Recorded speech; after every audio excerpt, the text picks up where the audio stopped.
we're just waiting a few minutes to get a few more people.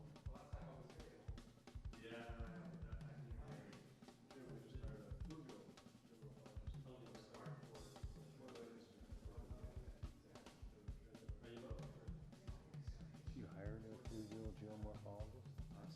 Well, I thought that's what Tim was just saying. he's doing a master's in sediment transport, so I guess theoretically you could call that.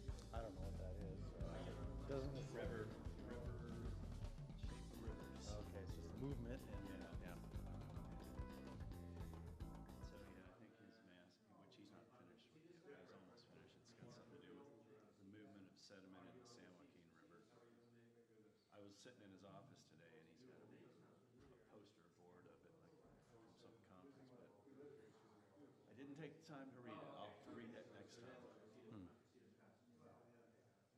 know, I got a fair amount of exposure to that too, and I did my master's up in Humboldt. I can't remember the guy, but I worked in an office in Breckenridge, and what was that guy's name? O'Brien? Yeah, O'Brien. And he was some big shot in that type of work, and he did all this work along the Colorado.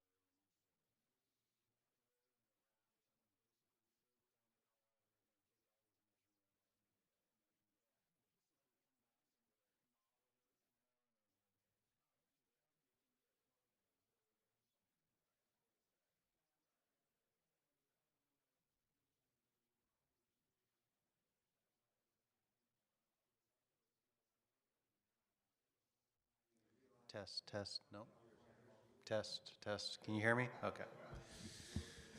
Okay, thank you, dedicated groundwater enthusiasts. This is the 7th Sustainable Management, Groundwater Sustainable, I can't even remember what it is, Sustainable Groundwater Management Act community meeting, and we've gone over a lot of material in the previous 6 meetings. I'm Bob McDonald, the Executive Director for the GSA, and this meeting will be similar to the others. We're covering the final sustainable management criteria that we haven't resolved, and that is water levels and groundwater storage depletion. And then we're moving into the projects and management actions, which will start the discussion tonight, and certainly there's room for, comments, and we haven't thought through that section yet, but Dave will go over what we have thought and talked about, and then we'll go from there. So sign-in sheets, just a reminder, information if you haven't seen it on the back table there. I have some cards back there if you're interested in my card. And I think that's it. Questions, I think, are okay along the way. We've been kind of loose with it, with the rules on that. I can answer, Dave can answer. There's a microphone just to help us on the recording hear the question. If you have a question, we can have the actually we can just leave the microphone in the chair, so just grab the microphone if you have a question. So with that, Dave O'Rourke from GSI, who's doing most of the presentation, will get you started. I have a little section in there that I'll present. Big section. Big section. Hi everyone, I'm Dave O'Rourke. I'm a hydrogeologist with GSI.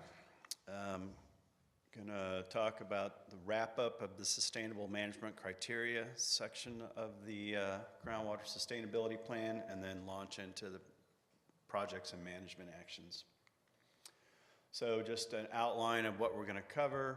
I'm going to have a very brief review of the GSP criteria that I've shown at every meeting, just in case somebody's coming in for the first time. I'm going to review the proposed sustainable management criteria for groundwater level decline and reduction of storage, because we've revisited it yet again and come up with a simpler approach. And then we're going to talk about the projects and management actions. There's the CAP project, seawater barrier project. Those two are, have a little more meat on their bones. And then aquifer storage and recovery and recharge enhancement still need a little more, robust engineering analysis, but they are certainly possibilities for the future of the management of the basin. Very quickly, we're right here in May, so we're finishing up sustainable goal setting and moving on to the plan for sustainability, which is projects and management actions.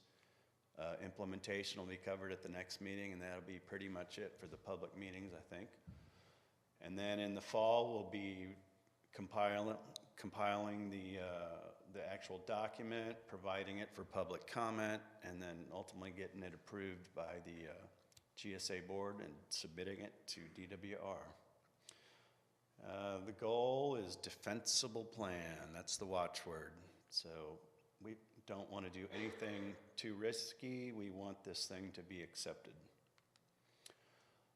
So through July, we'll be delivering the chapters 5 and 6, which are the sustainable management criteria and the projects and management actions. September, November, we'll be assembling the document, putting it up for public comment, and getting it approved. Yeah, just Dave, you can say that it's posted on the website. So if you'd like to look at those chapters as we post them, they're posted on the website for review. Yeah, currently just through half of chapter 3 is posted, but there should be another couple of chapters. Well, the end of chapter 3 and chapter 4 should be posted within a couple of weeks. But in the end, the entire thing will be posted, so everyone will have a chance to look at it piecemeal as it gets released, and then at the end when the entire document's there. So these are the 6 sustainability indicators. We have already addressed 5 of these, that we're not going to go back and look at again, or 4 really, but these 2, chronic lowering of groundwater levels and reduction of storage, they're essentially the same indicator. We have proposed a couple of different ways of defining these criteria, and since this time last month, we've come up with another couple of ways to look at it, and we finally, we have one. A simple approach that we're going to present to you tonight, and that's what we're running with. Just to refresh your memory on some of the acronyms. MT is minimum threshold for water level. That's the lowest level that we want to see. If you bust that level, undesirable results are by definition incurred. Measurable objective is a higher level. That's sort of an aspirational level. You don't get dinged if you don't hit your MO, but you could conceivably get dinged if you don't hit your MT. Representative monitoring sites, or RMS, that's the network of wells that we use to define these criteria. So this little graphic just shows how everything is measured at the RMS wells, the representative monitoring site wells. The MOs and MTs are the sustainable management criteria. You measure them at the wells. Projects and management actions either increase supply or reduce demand, and you measure their effects at the wells. So everything's measured at the RMS wells. Okay, so again, we're just going to revisit chronic lowering of groundwater levels and reduction of storage. These 2 things are highly correlated. They're essentially the same when you're looking at a water level in a well. This shows the RMS well network that we're proposing for this criteria. There's 9 wells here throughout the basin. Those are the ones we'll be talking about. I'm going to show you these hydrographs one more time.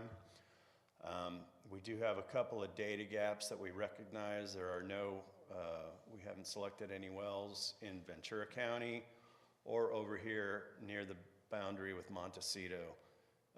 And that's largely because those areas were not part of the district's service area. So there's no historic, where the district's been collecting water levels and water quality data for over 20 years here in their service area in the central part of the basin. They haven't been doing that here. So there's a little bit of a data gap there. That'll be part of the 5-year implementation plan to identify some wells in those areas we can use. This basin is very fortunate in that there are very few. Bob says there's 1 domestic well used for water supply. In a lot of the other basins, that's really the driver. Here, that's not the case, so we don't have to worry too much about domestic supply wells, losing the capacity to produce water for their owners. Again, water levels, the same water level will be defined for reduction in storage as for water level decline. So MOs, that higher level, we're just going to look at the hydrographs, and there's two things we can say. All right, let's just pick sort of an average operational level. Or the sigma baseline is that at a minimum, you got to go back to 2015 water levels. That 2015 baseline is kind of more for like the Central Valley, where the water levels have just gone down, down, down, down, down, right? That's not really the case in this basin, so we'll look at them in 2015, but as you'll see momentarily, we're just kind of picking MOs that are reflective of average conditions. So I presented all kinds of graphs and hydrographs and impact analyses last time about what we were going to propose. So I want you to forget all that because we've revised it and simplified it. Previously, we were looking at justifying MTs that are below the recent low water levels. And after additional discussion and a couple other approaches, we talked about doing a running average. We kicked that one out because there's too much of a lag time between the averages and the instantaneous measurements. But basically now we're going to identify the low water level during the recent drought. We're going to call that water level the minimum threshold, and we're going to define the undesirable results as if it exceeds that MT for 3 consecutive fall measurements, that is going to trigger some sort of action. So it's still, I would say, conservative in the fact that, that low water level has not been hit 3 years in a row, so it hasn't happened yet. And if we are, in fact, coming out of a drought, we'll have a little time to think about it. But anyway, so I'm going to run through all of these hydrographs pretty quickly again. So in these hydrographs, you got a little locator map here. If you can see the big dot, that's where we are. This is a table of the 9 RMS wells, the MT and the MO land surface elevation. So that's all here on the graph. So you can see the dark line, that's the water level hydrograph expressed in feet above mean sea level. So we're now presenting it in elevation. I think the last time I was here, I was presenting it as depth to water. So this is ground surface elevation. So 0 on this y-axis is sea level, okay? So here we got the lowest water level from the recent drought, and we draw a line over there, and our MT is 25 feet below sea level. The MO, again, I looked at 2015, and that was really still kind of affected by the drought, so we went up a little higher. So our MO is about 20 feet now. And I should say, one reason we've dropped back to this approach is, we did have a little pushback in the GS PAC about presenting MTs that were historically low. So after some additional discussion with the technical group, we decided that it would be a little more bulletproof, probably with DWR, if we didn't take that approach. So we're going with this. We are in the process of interviewing some reps from the agricultural community to confirm that they were able to continue operations and didn't. We're not saying that they didn't have any effects during the drought, but that they didn't have anything significant and unreasonable, and that they were able to keep making their living. So here, MO is about 20 feet above sea level. MT is about 25 below. Okay, this one here, you can see the locator map. We're sort of moving to the east along the northern edge of the basin. We set the MO here at about negative 77 feet and the MO right there at sea level. So after all this thinking through of all these different ways, we're landing on what's really a relatively straightforward and simple approach. Here we got this 21L1. We're moving to the east again. MT is about negative 85. MO is about 10. That was another comment from a member of the GSPAC is that, you know, these measurable objectives, which I describe as aspirational, he said, if it's aspirational, those things should not be below sea level. And at the time he said that, I was expressing them in depth to water, and I wasn't even sure if they were or not. But as it turns out, they're all at least at or above sea level. Here again, we're just taking it straight off of the hydrograph. MT of about negative 92, MO about 25 feet above sea level. Again, with the rationale that we've recovered from droughts before, and nobody reported any significant or unreasonable, undesirable effects during the drought. They had to manage a few things, but they were able to keep on trucking. Here we go with 26A1. We got an MT of about 100. You know, this is way up in the headlands. You'll notice land surface here is about 425. So this is upslope quite a bit. So the MT here is about 140 feet above sea level, and the MO at about 220. This is all a lot of the same, but you see here, whoops, MT of about negative 40, MO of about 30. You know, our land surface elevation here is about 103. You know, I'll just click through them. You get the picture. We picked the targets straight off of the hydrographs. That's the bottom line. This is the last one. This is down here in the fault block. There's not a lot of water use down here, but we got an MO about 12, or MT at 12, MO at 50. So I'll repeat that, you know, these are the numbers, and we're going to express it in the GSP as if the MTs are exceeded for 3 successive fall measurements, that's going to trigger an action. And as I've mentioned in past meetings, usually the first action is a study to see if, you know, if it's real, or if there's something about the well, or if this is a widespread event, or it's just isolated to a single well. There are a couple of GSPs that have proposed this, you know, 3 consecutive measurements criteria as a trigger mechanism, and there are a few that have. They're mainly up north, Sonoma and Napa, but DWR did approve those, so this approach has been vetted, for lack of a better word, or approved by DWR. Okay, so that's it for SMCs. I'm not revisiting all the other ones that I talked about the last couple of meetings. They haven't changed. Seawater intrusion's the same. Water quality is the same. Subsidence is a non-issue.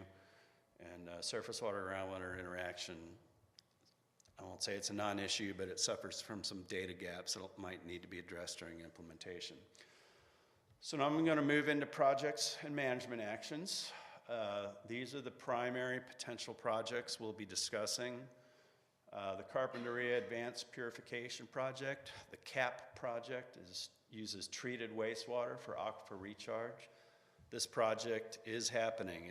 The design is, what are they at, 90% design, or? No, not quite. They actually just started the final design. Okay, but they've secured funding. There's been, it's happening. This one is not in the future, it's in the present. Seawater barrier project, where we'll consider injection wells along the coast to protect against seawater intrusion. That one's not quite as far along as the CAP project, but it's definitely been studied and is recognized as a likely project, and so we'll talk about that with as much specificity as we can. Aquifer storage and recovery is when you use the aquifer to store water. You inject it when supply is high, you pull it out when you need it. And then recharge enhancement, right? Because there's two sides to the equation, recharge and discharge, to the extent that you can enhance recharge through either recharge basins or another approach with the creeks, you might be able to, increase percolation into the aquifer. So the CAP project, I don't know if you want to step up or just take it from there. I'll drive. I can take it from here. Okay. I'm used to talking about the CAP project as a water supply project, and it's a little bit different when you're looking at it through the lens of Sigma, but I'll try to remember to talk in terms of Sigma when I'm talking about the elements of the project. So as I said, the project driver, the primary driver, is water supply. It's a water supply project. We expect that it will provide a reliable new supply for the water district and its customers. But the project will also benefit groundwater sustainability, and that is because we are, after treatment, injecting that water into the groundwater basin for storage and then eventually use, potable use. There's some other benefits. We'll reduce ocean discharges or ocean discharge volumes from the sanitary district. In other words, currently the water that goes to the wastewater treatment plant gets treated to a secondary level and then it's discharged into the ocean through a pipe. We're going to capture that water and treat it, and then some, whatever we treat out or strain out of that water stream will be discharged to the ocean, but not the full volume. It's consistent with a goal of the Ocean Protection Council to reduce that volume, and so it does align with statewide goals, and so that's probably one of the reasons why the project is well funded by the state. Next slide. So as I said, main project driver for this project is water supply. We have currently, the water district has 3 water supplies: local groundwater at 1,400 acre-feet per year, Kachuma project at 2,813 per year, and state water at 2,200. Typically, typically that state water project is never 2,200, it's never 100%, except this year it is. In the drought of the last 10 years, it's gotten as low as 5%. And this year in the beginning, it was 0% in the beginning of the year until we got all the rain. Kachuma project, similar. We run into shortages. In 2015, we almost hit the bottom of the reservoir there, and it was 0 acre-feet of allocation in that year until it rained in 2017, and then we got a small allocation. Groundwater is really the last supply that we turn to during drought. We try to hold off on pumping more groundwater, but as water supplies look strained on the surface water, we'll start to shift towards groundwater. Okay, next slide, sorry. So this is just a picture of what happens at Lake Kachuma. You can see the sequence of the front end of this last drought, which started in 2012. You can see on the left the release gates for the lake. The water is touching the release gates. Then 2 years later, it's below the little shelf there. You can see that pipe that's running in where water is shooting in. That's actually the State Water Project. It shoots water into Lake Kachuma during this time. And that's what we're trying to do, is keep water in the lake and keep the water available. That volume of water that's coming in is very small compared to the overall volume of the lake, but it does extend the lake for a while. And then, of course, if the drought continues, we end up where the 2016 picture there, where the water level is basically a puddle, and it's nowhere near the spill gates, and you know, in 2016, we were essentially thinking we're in trouble, and we got lucky because it rained in 2017 and enough to not fill the whole lake up, but bring it back up a little ways. You were not alone, I've heard that. Yeah, and you know, it's a wake-up call, and in municipalities. fact, 2016 is when we really started looking seriously at the CAP project as a potential project for us. Next slide. So you can see, as I said, the State Water Project, you can see the years, 5%, 2014, 20%, 2015, again, 2020 was 20%, 21 was 5%, 22 was 5%. So we only were getting like 100 acre feet of the 2,200 acre feet that we had allocated in those years. And so it's difficult for that to make a dent when all the other water supplies that we have are also under great strain. And you know, the message has been over this past 10 years from the state is it's going to get worse and not better. Ben? When's the last time we got 100%? Like 2007. okay. Yeah, this year we got 100%. 2007 was the last time. So it doesn't happen very often. And as I said, because of you know, competition for water and you know, the water from the State Water Project has to go through the Bay Delta, which has a lot of different competitors, including the environment. It's unlikely that this is going to improve. It's degrading. It's right now on average, they think it's about 60% on average delivery, but the predictions are anywhere from 40 to 50% long term.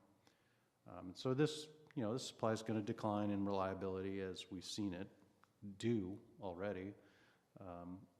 And so that gives you kind of the background of why we're looking at CAP as a water supply project. How big will CAP be? It'll contribute about 1,100 acre feet per year, so about 25% of our water supply. And then local groundwater is also, you know, in the context of drought, being impacted by you know, shortage of water supplies in other areas. You can see that on the long-term average, we get a recharge of about 3,900 acre feet, between 38 and 4,000 acre feet per year. And the district's long-term extraction's been about 1,400 acre feet per year, and private pumping has been about 25. So it's been in balance for many years. But when droughts come along, the extraction goes up, and you know, went up about 1,300 acre feet over the period of the drought on average. And recharge went down because there's no rain. And so you have this double whammy where extraction goes up and recharge goes down for a 10-year period. You get you know, you basically start to deplete your storage that's been there. And during that period, for the first time, groundwater levels decline below sea level in many wells in the basin. I don't think it's in here, but basically the total budget, which we do, you know, year over year, we update it. And that is basically looking at inflow into the basin and outflow to the basin. Over the last 10 years has been depleted 50,000 acre feet. So there's a 50,000 acre foot hole in our basin. And so that's a big concern. You know, over time, certainly that will decrease if rain patterns return to historic rain patterns. But it's going to take a long time. Next slide. So one of the things that we did when we started looking at CAP is we asked the question, well, do we have room in the basin to store water? You know, if we develop this, you know, tens of millions of dollars of project at the sanitary district, will we have a place to put it? And so we started looking at water levels and water supply management together in the basin. And on the right here, these represent modeled results for the coastal Sentinel well. So there's a well that's located at the coast, has 3 wells actually. It's perforated in the A, B, and C zone. And we modeled a baseline in that well over the historic period from 1985 to 2009, I believe it was. What that did is it captured the 90s drought, and so you can see that dip on the green line on all 3 levels. That's the drought having an impact on the groundwater levels. And so then we overlaid the supply of water from the CAP project, injecting into the basin, coupled with how would we manage our water supply, our other water supplies during that period. And the result was, hey, it actually mitigated that depression during that period in all 3 aquifer zones, which is huge, because what it does is when the water levels drop below sea level at the coast, that's when seawater intrusion happens. And so by doing this, we actually create a situation where we can bridge droughts and avoid these periods where seawater can start moving into the basin. And so that's a huge benefit for groundwater sustainability. And so we didn't, this wasn't our intent, but this is what we found as we were starting to look at this, trying to figure out if there's room in the basin. Non-water supply project drivers, the other non-water supply project driver is that it reduces the discharge by 80%. So in other words, we're catching 80% of that water and recovering that from the wastewater flows. So this basically says the same thing. 1,100 acre feet per year of local, and it's drought proof, which is another thing. It's a supply that isn't dependent on rainfall, sustainable water supply. So it adds a new water supply to the area. It's local, so we don't have to run it through the South Coast Conduit or pipelines that import, like pipelines that import our other water from Cachuma and State Water Project. And it's drought proof. And as I said earlier, it's 25% of our total water demand as the water district. So, Quick question. yes.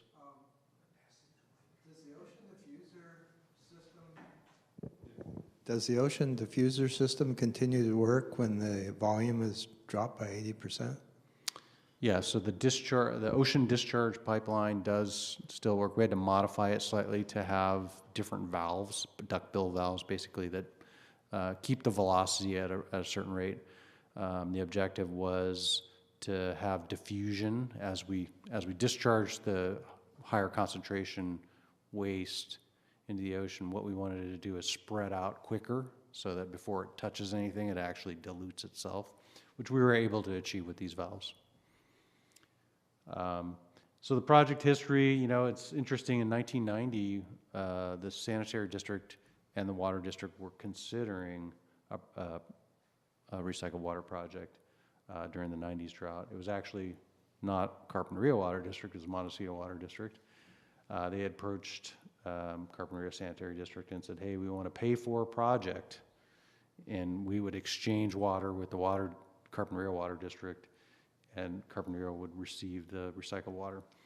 And it went far enough that they imprinted reclamation water treatment plant on the concrete of the building, but it didn't happen. When it rained in 91, they lost interest and they had it on the building. So that's one less thing that we have to do when we actually get the project done. And then, as I said, in 2015, we started, there was a regional reuse study done by the county, and in 2016, we started looking seriously at developing a project because we thought, boy, that was a very close call with Lake Cachuma getting to the level it got, and we can't risk that again. And so 2016, we did a facility study, which looked at a bunch of different options for IPR. IPR stands for indirect potable reuse. 2017, we started talking to CSD, the sanitary district, and they were on board. We started working on term sheets and kind of trying to figure out how we would work together as 2 agencies to build a project. 2018, we initiated the preliminary design. and named the project Carpinteria Advanced Purification Project. 2019 EIR, Environmental Impact Report, was completed, so we met the requirements of California Environmental Quality Act, CEQA. And then in 2020, we pushed it to the 50% design, and that was because lots of funding was starting to show up in 2020 right after COVID hit. And we thought, boy, we want to be in line here, and we want to be in a good position to be eligible for that funding. And so we got the plan set to 50% in the preliminary design, and then in 21 we finished the basis of design report and started applying for grant programs. And in 2022, I believe, we received our first grant of about $10 million from the Title 16 program. And then shortly after that, received another large grant from the state of about $10 million. And since then, we've received a few other small, $1 million, $2 million grants. And then we've also been able to modify those $10 million awards to go up because of inflation. So they're about somewhere around 12 and 13 million. So all total, we have about $28 million in grants right now, which is great. And we have another grant application out there that we're still waiting to hear, $15 million grant application. And we'll see what happens with that, although the state has lost some momentum in terms of funding these projects at this point. 2023, we awarded the final design, and we're headed into the completion, so that'll be about 18 months. And at that point in 2025, I believe it is, we'll start construction, and by the end of 2026, the project is supposed to be online and producing water. Long and twisted road. Yes. And so some of the project details, again, I'm talking about this from a water supply project, but I'll tie it into how it helps Sigma here. So just kind of the layout of the project. On the lower left there, you have the ocean discharge or ocean outfall that we were talking about. That was already modified with special valves that improve the current. They work as well with the current discharge at the 1 MGD discharge. And then the existing wastewater treatment plant, which is right there, we would add an advanced water purification facility, which would use a number of treatment technologies that have been used for many years for this purpose. Includes reverse osmosis and advanced oxidation using UV light, and then of course chlorination and disinfection. From there the water would be very pure, and we would actually have to remineralize it and put it in a pipeline. And the purple line, although it's not purple pipe, is depicting where the pipe alignment will go. The red lines are alternative routes, but we need to build a pipeline that runs through the area of downtown there, and then there's actually already a pipeline in the Linden Bridge that we were able to get in during the construction of the Caltrans overpass, and then continue that pipe past Catalino School, and the final destination would be right there by St. Joseph's Church and the LDS Church on the other side of the road, where we would locate injection wells on either side of Linden Avenue. From there, the water would travel in the groundwater basin to locations where we can extract it kind of both to the east and west. Part of the project will require monitoring wells between the injection points and the extraction points, so there'll be 4 of those. All right, next slide. So this slide kind of shows, it's kind of hard to see, but you can see the red dot there.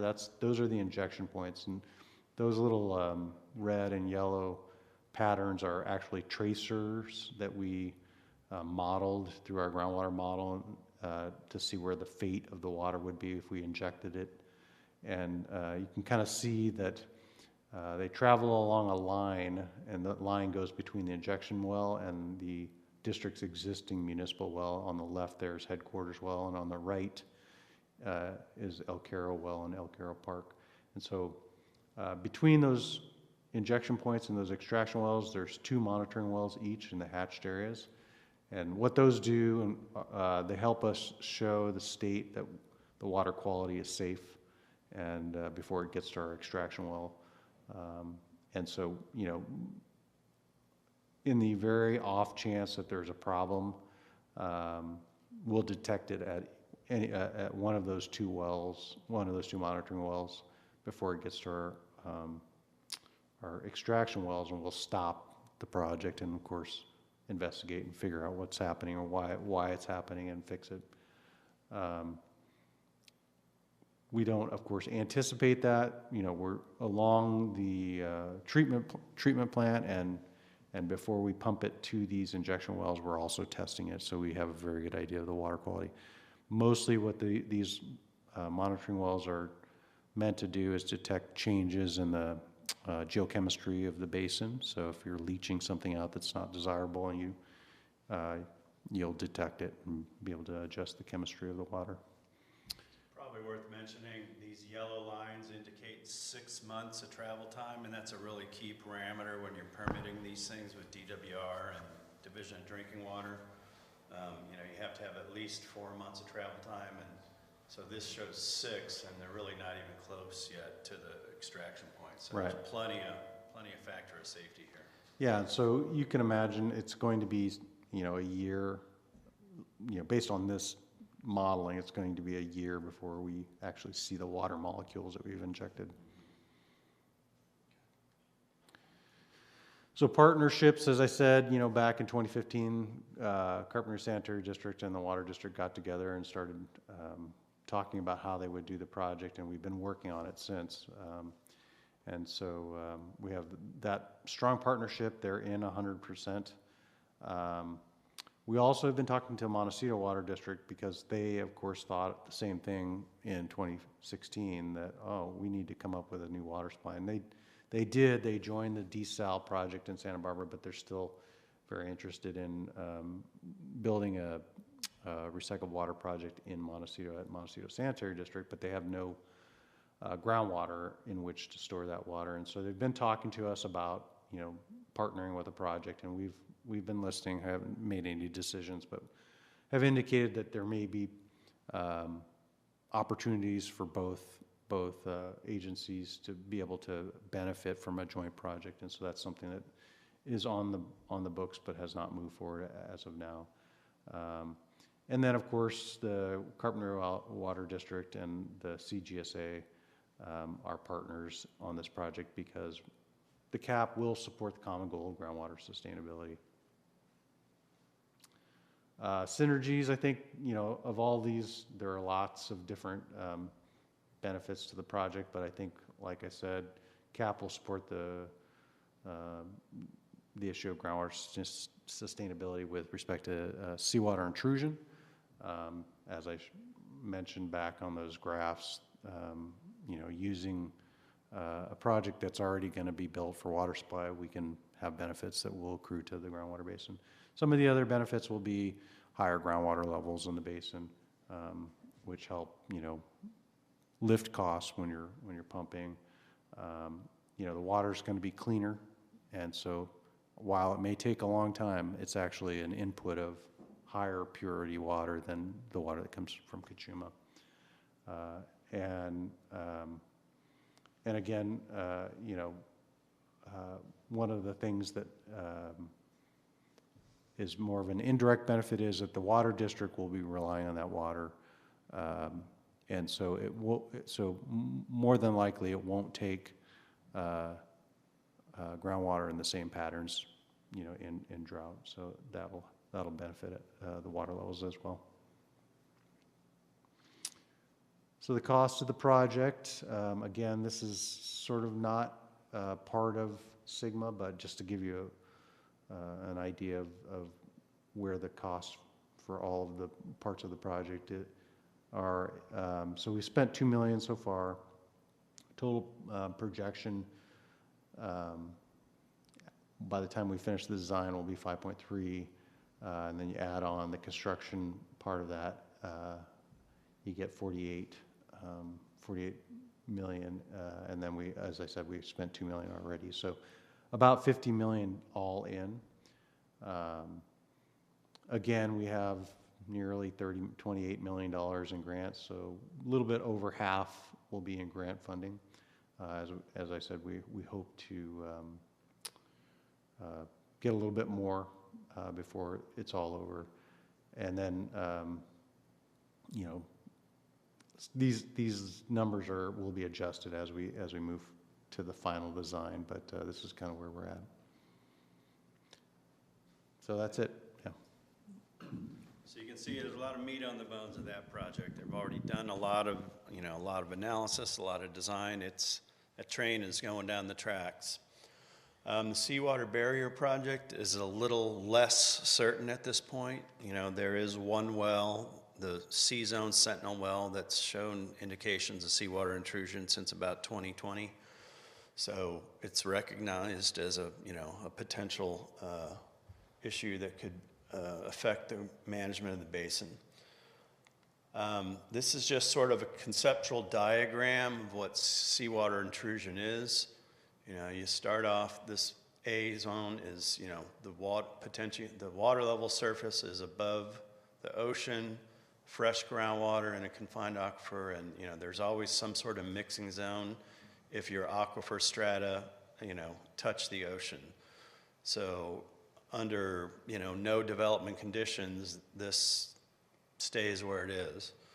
If you start pumping too much, you can, induce groundwater flow toward the well, which could result in increased intrusion from the ocean. And so the concept of a barrier well is you drop in a well between the ocean and your production well, and it sort of pushes that intrusion back. This is a highly idealized, example of how it works, but it's the basic concept of the entire project. And it's done up and down the coast of California. They've been doing this in LA and Orange County for decades. So here's our basin. I want to point out here, this red line is the Rincon Fault. That fault, protects the basin from seawater intrusion where, like the seawater intrusion is not going to happen here because the faults block it off. But once you get out here, that fault runs out to sea, and the aquifer strata, go underneath the ocean and are in fact in contact with the ocean. So this red line, indicates that there is potential for seawater intrusion basically along this whole section of the coast. The Sentinel wells that we've referred to numerous times are right here. That's the first round of monitoring wells. There's going to be additional ones that are essentially the first part of this project. So there's already been grant funding applied for additional monitoring wells along the coast. This one here is the existing Sentinel wells. These locations, they're not set in stone. They're conceptual locations. There's going to have to be a siting study. But the idea is just to drop them, roughly equidistant from one another along the coast and monitor. So, that's step one of any seawater intrusion project is let's see what the current conditions are. We don't even know for a fact that it's happening up there. We know for a fact that it's happening in the C-Zone at this location, but so that funding has been applied for to construct these wells. And then conceptually, without doing a siting study, potential well locations, would be, between those monitoring points and the most of the wells that are getting used for agriculture and for the district that lie a little further inland. So again, these are just sort of dots on a map, but that's the idea. The injection wells would go somewhere along here, north of 101, but the monitoring of the conditions in the A, B, and C zone would be between those wells and the coast. Now there hasn't been like a real robust feasibility study doing cost estimates and stuff. It has been looked at from a modeling point of view. Pueblo did some monitoring where, they thought about, well, if we just do a couple of wells, will that work? Or do we have to have a whole lot of wells for it to work? Pueblo did this work a few years ago. I mean, they came to the conclusion based on the modeling at the time that a combined injection rate of about 550 gallons a minute would be adequate to keep, would raise water levels enough that it would keep any potential seawater intrusion at bay. However, they looked at it and said, okay, if we just do 2 wells at 275 gallons a minute each, it would work, but the increased water levels would come up to ground surface. And while that's not necessarily a deal breaker, it is possible to operate these wells under pressure. If you can avoid it, you should avoid it. So I think he went as far as like, okay, 16 wells at like 40 gallons a minute or something. But I just, as an example, I just said, oh, let's just stick in 10 wells at 55 gallons a minute each. That also keeps the intrusion at bay, but it keeps the increased water levels, well below ground surface. So that sort of possible problem is avoided. So the real solution is probably somewhere between these two. It's just an example of a couple of the variables that need to be considered, before final design is set in stone. Obviously, the fewer the wells, the cheaper it's going to be. There's fewer wells to construct. There's less pipeline. If you do 10 wells or 16 wells, then, that's a lot of pipeline and that's a lot of holes in the ground. But, gosh, down in LA, they got like a couple hundred wells or something. It's phenomenal, the scale of it down there. But so just, as this moves forward, there will be additional modeling and there will have to be field testing to, we'll do injection testing, see how much it actually rises in the well. So the sequencing of this project moving forward is, the first thing that's going to happen is the additional monitoring wells, which the grant funding's already been applied for, like I mentioned. There will be additional modeling because the model was refined for this GSP, and so there will be additional site-specific modeling to refine the conceptual design. Think about how many wells and what kind of spacing we want to entertain. Then there will have to be a hard, robust engineering analysis where they look at the feasibility of all kinds of factors, the road crossings, the land acquisition, environmental factors, do a serious cost estimate for the whole thing.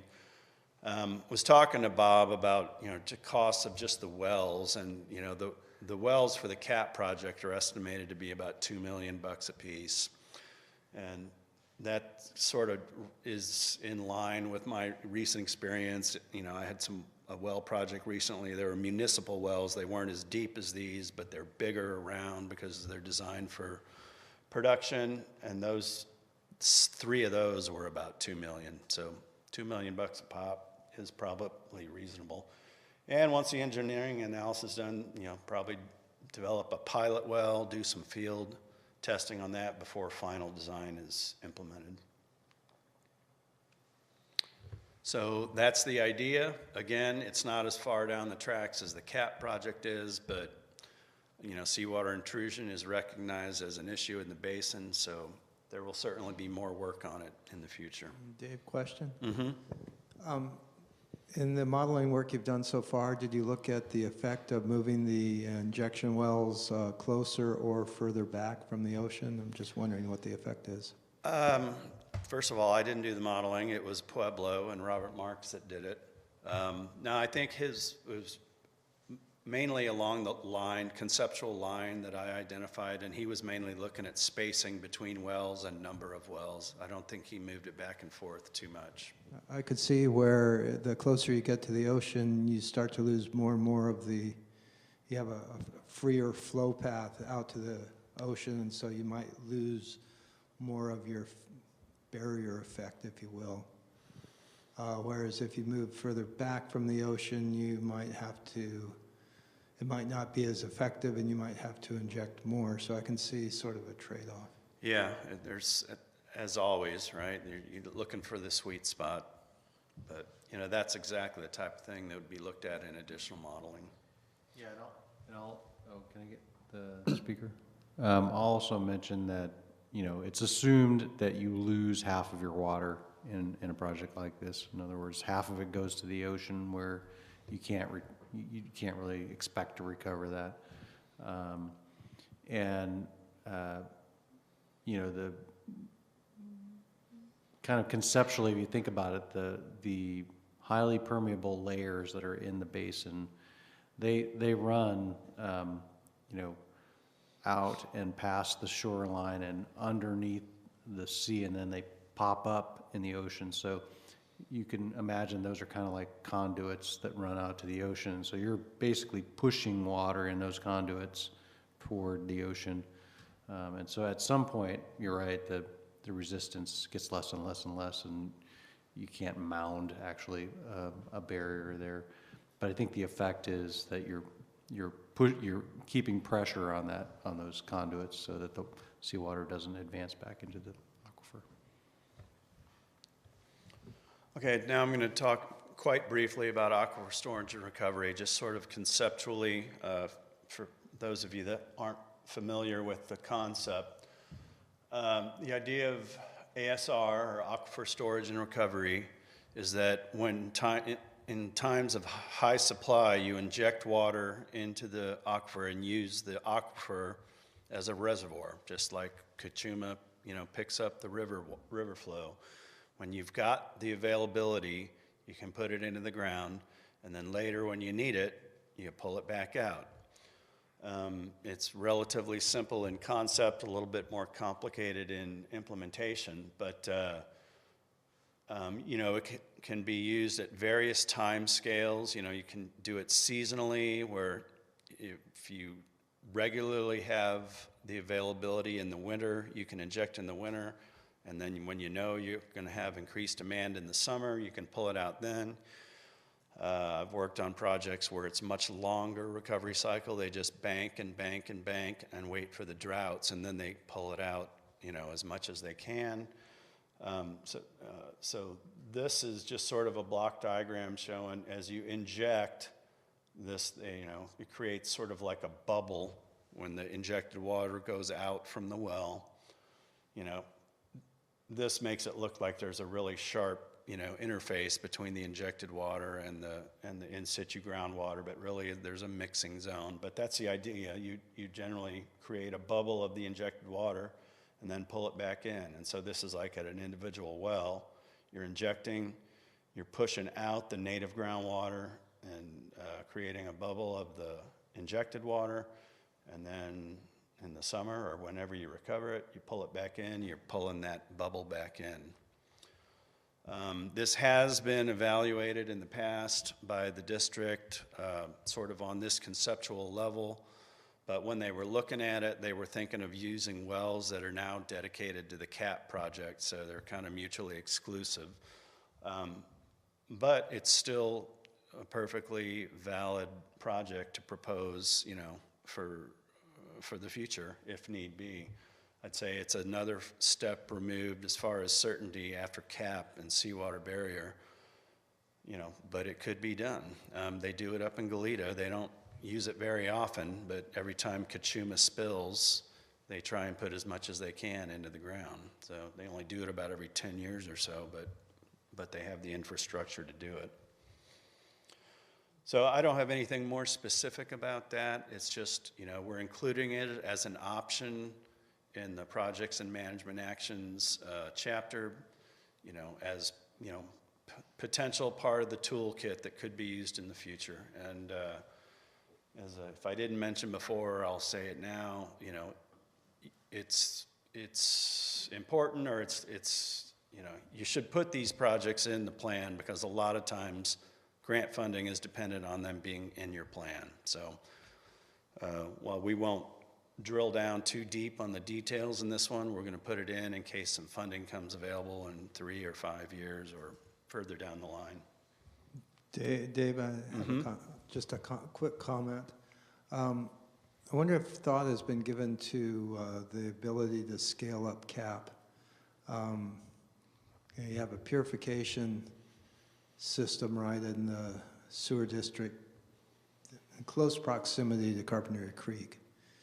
Gosh, it'd be great if during heavy rainfall, heavy flow conditions, you pull water out of the creek, run it through your purification system, and pump it on into your aquifer.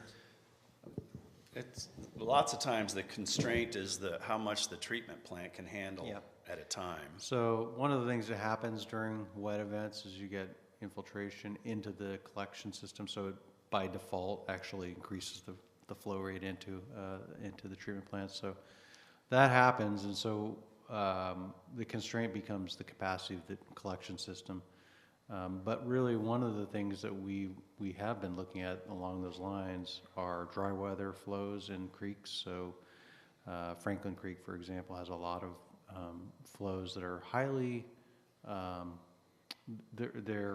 think they're either groundwater return flows from irrigation, but they're highly mineralized water flows. And so we thought, well, we could grab that, it's probably not doing anyone any favors, and pump it into a manhole, and then it'll add to the total inflow.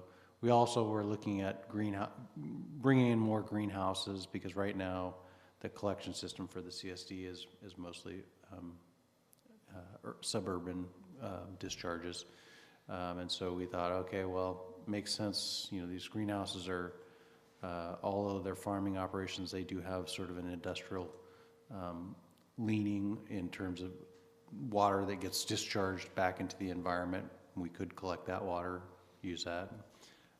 The challenge with that water, of course, is there are things in that stream that the existing treatment plant at the sanitary district may not be set up for, so that has to be considered. And that water is typically, a lot of that water can be RO reject, which is already very high concentration solids, and that may not fit into what we're trying to do. So all of those things can be added, and we're looking at them. We're, as I said, talking with Montecito Water District. One of the ideas that has since been realized that it's not going to work would be to bring their wastewater over to the CSD treatment plant to increase the inflows. We're also looking at Summerlin Summerlin Sanitary District for that purpose. So we're making sure that we're collecting all of the available discharges to reuse them beneficially. They're leaving no stone unturned. Right. The other thing that this sort of concept has an advantage of is that you don't have any evaporation once it's put down in the basin. That's right. Yep, as opposed to a surface reservoir. Okay, now I'm going to just briefly discuss recharge enhancement.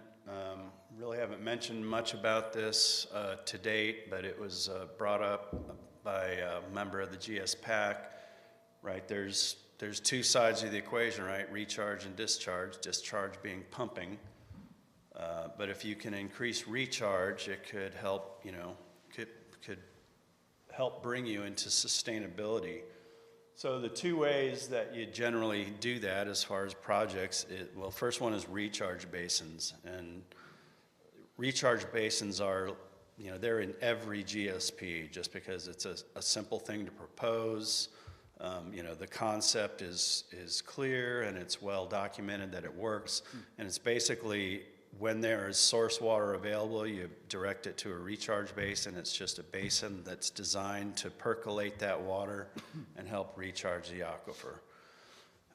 The two primary variables that, could be challenging are land in this basin, available land to build something like that, and source water. These creeks don't run that significantly, that frequently, but it's absolutely a possible project to include. Along the southern coast here, it being as arid as it is, it's, you got to look at it. It would be subject to, your traditional engineering analysis to see if it's feasible. But at this stage of the game, it's certainly feasible to propose. The other possibility that's been brought up is de-lining the creeks. Santa Monica and Franklin Creek, were lined in the 70s to mitigate flood risk. And it's been proposed that if you somehow de-line them or, change the engineering of the concrete that's on the bed, maybe leave the sides. I don't know the details, but if you de-line those creeks, then more water would percolate into the basin. And it has been evaluated from a modeling standpoint. Pueblo looked at it, when they did the modeling about 10 years ago. And they came to the conclusion that, that would, result in increased recharge of about 200 acre-feet a year was their estimate, ranging from 0 in dry years to maybe as much as 500 acre-feet a year in wet years. So it's not a huge amount of water, but it's not nothing, and it's certainly feasible to propose. It would have to be studied as well. You would be intersecting with the core, and anything that gets constructed or done in a stream bed is, under their purview. You would also be intersecting with the flood control district, who've got a completely different mission. But we do propose to include it as a possible recharge enhancement project. Again, it's been looked at strictly from a modeling standpoint, not from an engineering feasibility standpoint. So that would have to happen before anything moves forward on this one. Okay, management actions are just things that are, designed. They're not hard civil projects per se. They're designed to just get a better handle on data and perhaps reduce demand somewhat. We will include discussion on these two main ones, like I said, to maintain qualification for any future funding that might come available.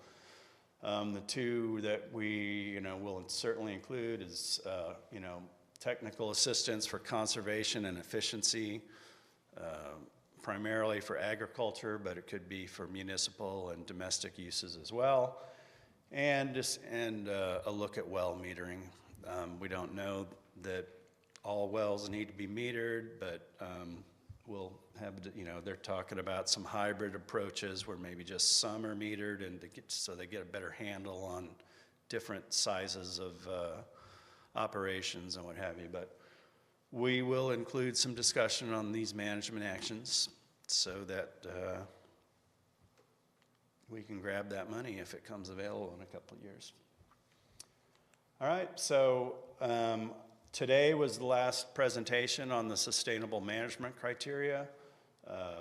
This was the, I don't think there will be a whole lot left to say about projects and management actions at the next meeting, except that there ultimately will be some modeling done, that simulates the probably the CAP project and the seawater barrier project, and then probably a combination of the two. And the purpose of that will be to look at the resulting water levels in the RMS wells and say, yeah, these projects help us achieve sustainability. The MTs are not busted for the 50-year run or whatever they do into the future. And implementation, we'll discuss briefly at the next one, but that's just sort of a hard look at funding, scheduling, but as of 10 after 7 today, you know, most of the technical analysis has been presented to the public. When the chapters are published in the coming month, 2 months, you know, you'll have a chance to review every figure and every word and chime in with, you know, any input that you may have. But you've gotten most of the information. You especially have gotten all of the information because I've seen you've been to every meeting. So does anybody have any other questions? The GSPAC continues to meet. These are just for in May and June. They will have additional meetings.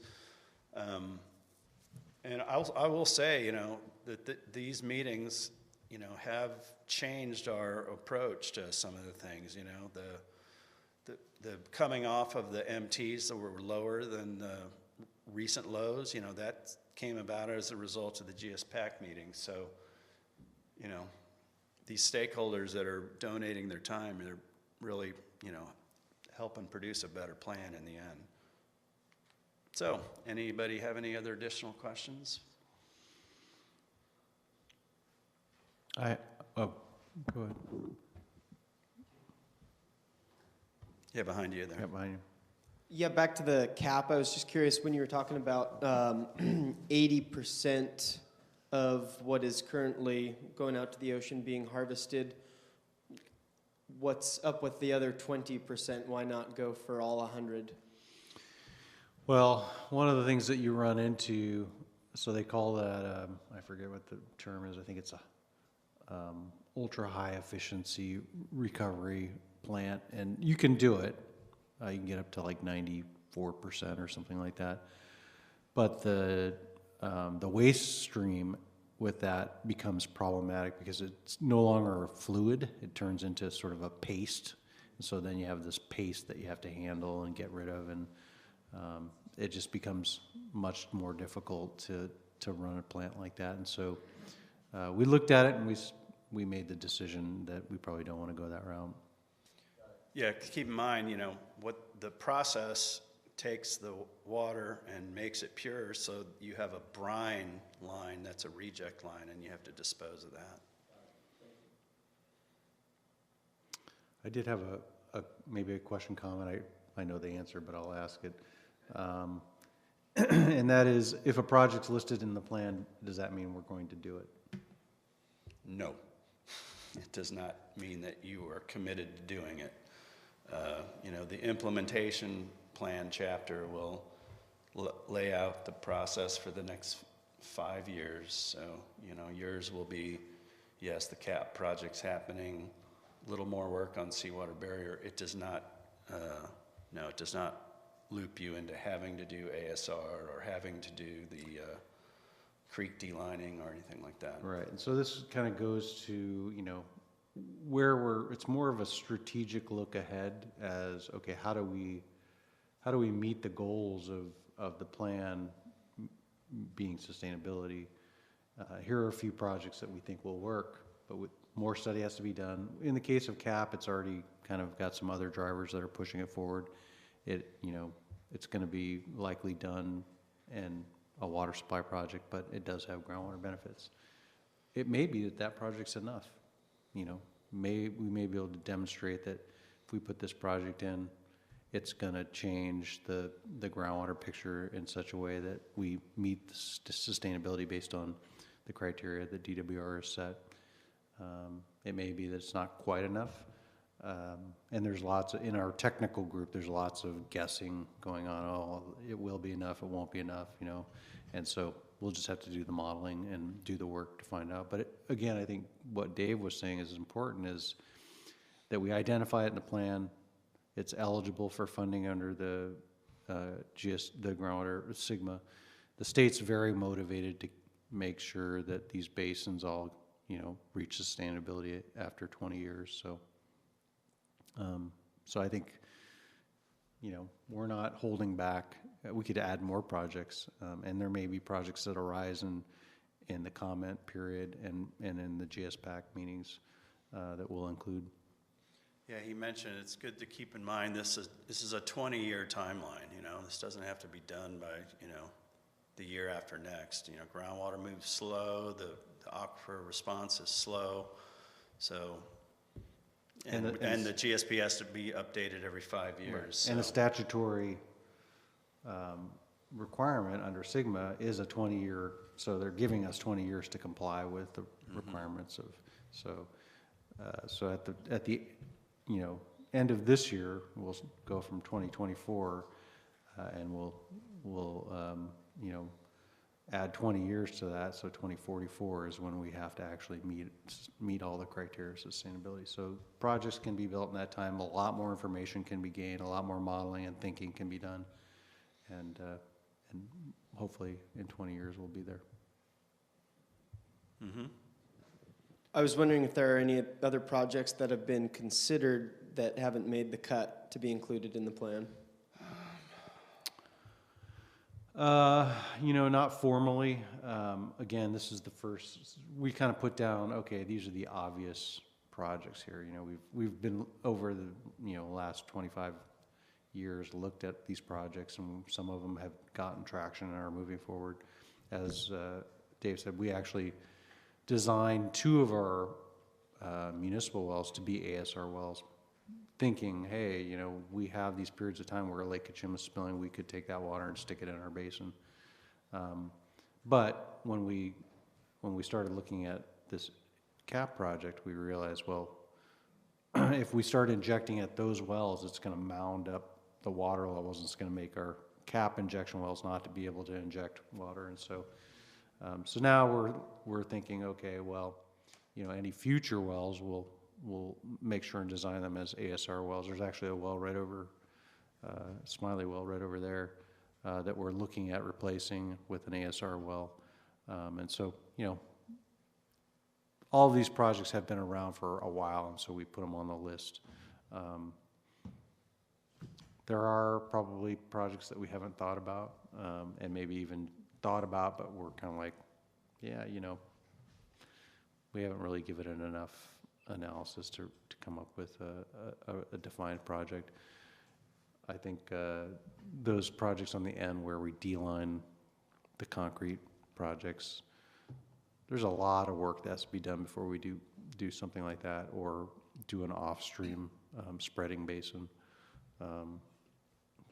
But those were just added pretty recently, you know, largely in response to some comments from the PAC, the GS PAC. But I can't think of anything significant that we haven't touched on. Yeah, certainly if you have any ideas, we're interested in hearing them. You already get state water, you already get Kachuma Yeah. water. Can't think of any other outside source that you might tap, so. The Yeah. water trading, you know, like between Montecito and stuff, that's. Yeah, that's, you know, that wasn't mentioned per se with a project. That's another project. Montecito's got its own drivers for that project, and potentially could be, you know, we talked about the seawater barrier wells, for example, and one of the conversations that is going on with Montecito is we may be interested in, you know, you guys treating your wastewater to the level that it can be injected in the ground. And then that water would be injected along the coast to create a barrier. You would lose half of it. If you're okay with that, then we'd be interested in talking. And so they're analyzing that as a potential project. Thank you. Okay. All right, well, thank So you, gavel everyone. this to a close. Appreciate you being here. Thanks and, very much. Look forward to the next meeting and wrapping this plan up. Again, visit the website, carpgsa.org for the chapters. There it is, yeah, carpgsa.org, right